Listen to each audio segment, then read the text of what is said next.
অভিনন্দন সম্মানিত ভিউয়ার্স। বাংলাদেশের পরমাণু শক্তিধর বড় প্রতিবেশী দেশ ভারতের সাথে কম বেশি ভালো কূটনৈতিক সম্পর্ক বজায় রেখে এসেছে বাংলাদেশের সব সরকার। সেই তুলনায় পাকিস্তানের সাথে কূটনৈতিক সম্পর্ক বিভিন্ন সময়ে তলানিতে গিয়ে ঠেকেছে। এ অবস্থায় ভারত এবং পাকিস্তান এই দুই পরমাণু শক্তিধর দেশের মধ্যে যখন সংঘর্ষ চলছে, তখন বাংলাদেশের ওপর এর কি প্রভাব পড়তে পারে। সাবেক রাষ্ট্রদূত হুমায়ুন কবির বলেছেন, বাংলাদেশকে বাইরের বিশ্বের মানুষ তো দক্ষিণ এশিয়ার বাইরে দেশ হিসেবে দেখছে না। তাই দক্ষিণ এশিয়ায় যখন উত্তেজনা বা যুদ্ধ অবস্থা তৈরি হয়, বাংলাদেশকে তার মধ্যেই দেখবার একটা প্রবণতা তৈরি হয়। তিনি বলছেন, অবশ্যই আমরা বিনিয়োগের কথা ভাবি, ব্যবসা বাণিজ্যের কথা ভাবি, বাইরের লোক পাঠানোর কথা বলি। এইসব বিষয়গুলো ক্ষতিগ্রস্ত হওয়ার আশঙ্কা তৈরি হয়। কূটনৈতিকভাবে এটা একটা বড় জায়গা। দক্ষিণ এশিয়ার দেশগুলোর মধ্যে এই দুইটি দেশের সাথে বাংলাদেশের ব্যাপক বাণিজ্য ঘাটতি রয়েছে। সাবেক বাণিজ্যমন্ত্রী তোফায়েল আহমেদ জানিয়েছেন, দক্ষিণ এশিয়ার 7টি দেশের যেটির সাথে বাংলাদেশের সবচেয়ে বেশি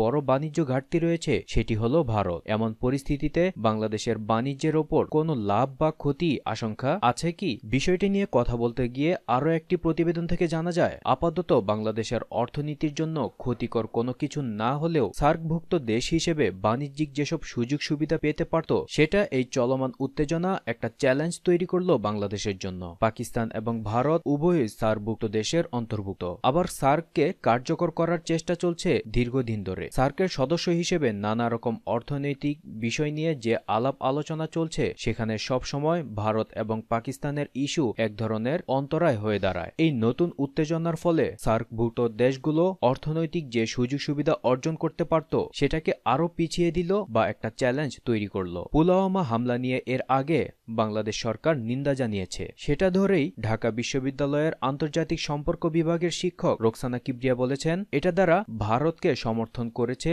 এটা সরাসরি বলা যাবে না। আবার পাকিস্তানের সাথে বাংলাদেশের সম্পর্ক আগে থেকে দুর্বল অবস্থানে রয়েছে, যার ফলে বাংলাদেশে এখন পাকিস্তানের পূর্ণাঙ্গ কোনো রাষ্ট্রদূত নেই। চলমান উত্তেজনা রাজনৈতিকভাবে বাংলাদেশের ওপর কতটা প্রভাব পড়বে সেটা বোঝা যাবে জঙ্গিবাদের বিরুদ্ধে বাংলাদেশ সরকারের অবস্থান এবং প্রতিক্রিয়া কি সেটা দেখে। পুলওয়ামা হামলায় বাংলাদেশের নিন্দা জানানোর বিষয়টি উল্লেখ করে তিনি বলেন, এটা হলো একটা নীতিগত অবস্থান জঙ্গিবাদের বিরুদ্ধে। এখন বাংলাদেশ যেখানে যে প্রতিষ্ঠান বা গোষ্ঠী জঙ্গিবাদের শিকার হয়েছে, সেখানেই নিন্দা জানিয়েছে।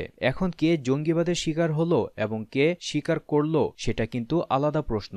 এখানে কিন্তু জঙ্গিবাদের বিরুদ্ধে যে নীতিগত অবস্থান সেটাই ব্যক্ত করেছে বাংলাদেশ। তবে অর্থনীতিবিদগণ বলছেন, একেবারে ক্ষতির দিক চিন্তা না করে এর উল্টোটাও হতে পারে। যদি উত্তেজনা আরো বাড়তে থাকে, তাহলে ভারত পাকিস্তান যে পণ্যগুলো তারা একে অপরে উভয় দেশ থেকে আমদানি করত, সেসব পণ্য পাশের দেশ হিসেবে বাংলাদেশ থেকে নিতে পারে, এমন সম্ভাবনাও দেখা দিতে পারে। ধন্যবাদ সম্মানিত ভিউয়ার্স, আন্তর্জাতিক এই বিশেষ প্রতিবেদনটির সাথে থাকার জন্য। প্রতিনিয়ত দেশ বিদেশের গুরুত্বপূর্ণ আপডেট জানতে চ্যানেলটিকে সাবস্ক্রাইব করে রাখুন।